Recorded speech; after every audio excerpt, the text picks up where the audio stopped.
नमस्कार दोस्तों, स्वागत है आपका अपने चैनल पर। पिछली वीडियो में हमने व्याकरण और व्याकरण के प्रकारों के बारे में पढ़ा था। व्याकरण के 3 प्रकार होते हैं: वर्ण विचार, शब्द विचार और वाक्य विचार। तो आज की इस वीडियो में हम वर्ण विचार को विस्तार से पढ़ेंगे। आइए देखते हैं कि वर्ण विचार होता क्या है।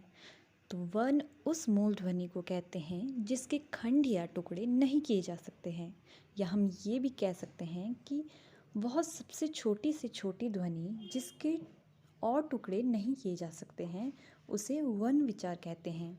जैसे अ, आ, ई, ओ, क, च, त, प, मतलब कोई भी वर्ण हो सकता है जिसके हम और टुकड़े नहीं कर सकते हैं, उसे हम वर्ण विचार कहते हैं।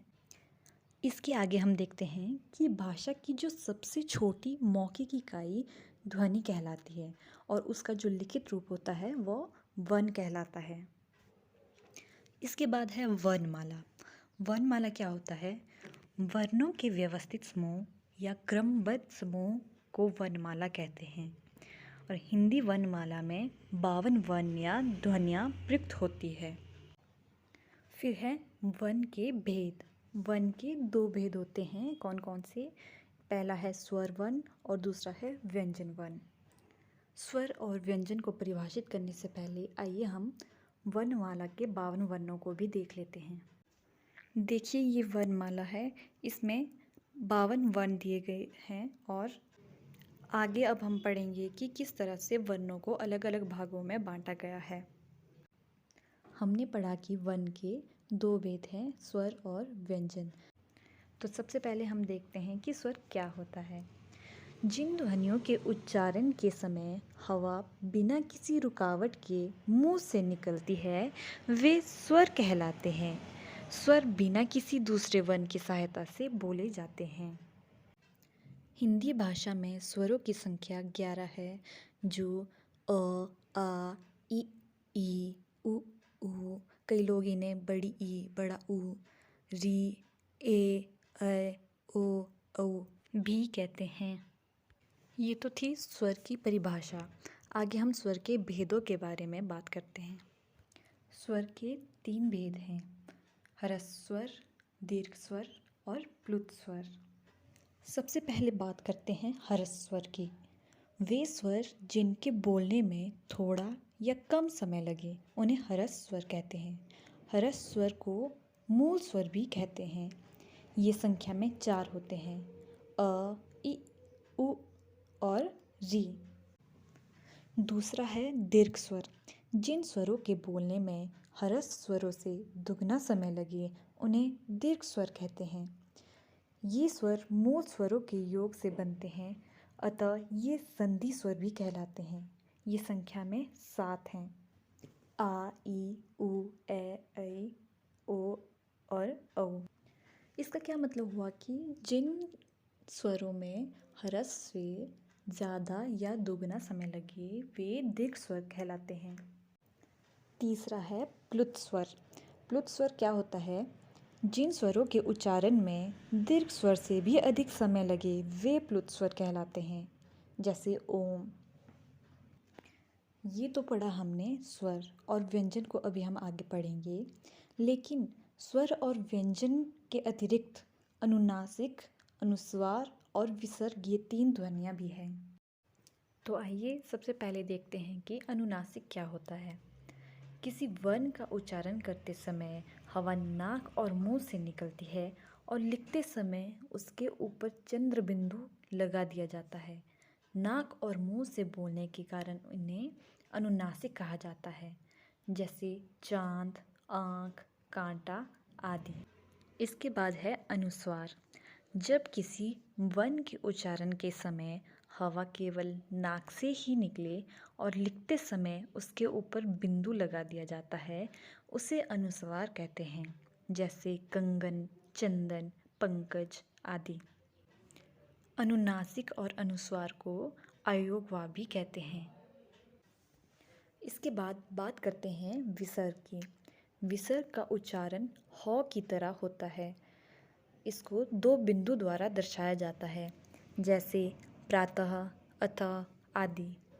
यहाँ पर देखिए, हमने सबसे पहले स्वर के बारे में पढ़ा और इसमें स्वर के साथ उनकी मात्राएं भी दी गई है। फिर हमने पढ़ा अनुस्वार, अनुनासिक और विसर्ग के बारे में, और अब आगे हम पढ़ेंगे व्यंजन के बारे में। तो आइए देखते हैं व्यंजन किसे कहते हैं। जिन वर्णों का उच्चारण करते समय सांस कंठ, तालु, मूर्धा आदि स्थानों से रुककर निकलती है, उन्हें व्यंजन कहते हैं। दूसरे शब्दों में, जिन वर्णों के उच्चारण में किसी दूसरे वर्ण या स्वरों की सहायता ली जाती है, उन्हें व्यंजन कहते हैं। वैसे तो व्यंजनों की संख्या 33 होती है, लेकिन उसमें 2 द्विगुण व्यंजन और 4 संयुक्त व्यंजन मिलाने के बाद व्यंजनों की संख्या 39 हो जाती है। आगे हम बात करते हैं व्यंजन के भेद की। व्यंजन के 3 भेद होते हैं। पहला है स्पर्श व्यंजन, दूसरा है अंतस्थ व्यंजन और तीसरा है ऊष्म व्यंजन। तो आइए इन्हें हम बारी बारी से पढ़ते हैं। सबसे पहले बात करते हैं स्पर्श व्यंजन की। जिन वर्णों के बोलने में जीभ को कंठ, तालु आदि का स्पर्श करना पड़ता है, उन्हें स्पर्श व्यंजन कहते हैं। ये संख्या में 25 होते हैं। ये देखिए, क से लेकर म तक के जो 25 वर्ण हैं, ये स्पर्श व्यंजन होते हैं। व्यंजन का दूसरा प्रकार है अंतस्थ व्यंजन। अंतस्थ का अर्थ है मध्य या बीच का। जो वर्ण स्पर्श व्यंजन और ऊष्म व्यंजन के बीच में स्थित है, उन्हें अंतस्थ व्यंजन कहते हैं। ये संख्या में 4 हैं: य, र, ल, व। लास्ट है ऊष्म व्यंजन। जिन वर्णों का उच्चारण करते समय मनुष्य के मुख से गर्म सांस निकले, उन्हें ऊष्म व्यंजन कहते हैं। ये भी संख्या में 4 होते हैं: श, श, स और ह। आप ये खुद भी ट्राई कर सकते हैं। जब आप इन वर्णों का उच्चारण करेंगे तो आप अपने मुंह के आगे हाथ लगा कर देखिए, तो आपको गर्म हवा का एहसास होगा। ये तो थे व्यंजन के प्रमुख 3 भेद, लेकिन इनके अलावा भी व्यंजन के और भी भेद होते हैं। आइए देखते हैं वे कौन कौन से हैं। इसमें पहला व्यंजन है संयुक्त व्यंजन। जब एक से अधिक व्यंजन एक स्वर के साथ आए, उन्हें संयुक्त व्यंजन कहा जाता है। 2 भिन्न व्यंजनों के परस्पर संयोग को संयुक्त व्यंजन कहते हैं। प्रमुख संयुक्त व्यंजन 4 होते हैं: क्ष, त्र, ज्ञ और श्र। ये कैसे बनते हैं, हमने ऊपर पढ़ा। जब एक से अधिक व्यंजन एक स्वर के साथ आए, देखिए यहाँ पर एक से अधिक 2 यहाँ पर व्यंजन है और एक स्वर है। क, श और अ से मिलकर क्ष बना। इसी प्रकार त, र और अ से मिलकर त्र बना। ज, ञ और अ से मिलकर ज्ञ बना और श, र और अ से श्र बना। इसके बाद है द्विगुण व्यंजन। द्विगुण व्यंजन क्या होते हैं? ऐसे व्यंजन जिनमें 2 तरह के गुण होते हैं, द्विगुण व्यंजन कहलाते हैं। ये व्यंजन ट वर्ग के ड और ढ के नीचे एक बिंदु लगा देने से बन जाते हैं। ये देखिए, ये है द्विगुण व्यंजन। इन दोनों के नीचे बिंदियां लगी है। ये है ड और ढ। ये हो गए व्यंजन। तो व्यंजन में हमने सबसे पहले स्पर्श व्यंजन पढ़ा, जो है क से म तक, जिसमें 25 वर्ण आते हैं। उसके बाद हमने अंतस्थ व्यंजन पढ़ा, जिसमें 4 वर्ण हैं: य, र, ल और व। और उसके बाद हमने ऊष्म व्यंजन पढ़ा, उसमें भी 4 वर्ण आते हैं, जो है श, श, स और ह। उसके बाद हमने संयुक्त व्यंजन पढ़ा, जो क्ष, त्र, ज्ञ और श्र है। इनकी संख्या भी 4 है। और अंत में हमने द्विगुण व्यंजन के बारे में पढ़ा, जो ट वर्ग के ड और ढ के नीचे एक बिंदु लगा देने से बन जाते हैं। तो दोस्तों, ये तो थे वर्ण विचार के भेद, स्वर और व्यंजन। अगली वीडियो में हम उच्चारण स्थान के बारे में पढ़ेंगे। आज के लिए बस इतना ही। तब तक के लिए आप मेरे इस वीडियो को लाइक कीजिए और चैनल को सब्सक्राइब कीजिए। धन्यवाद।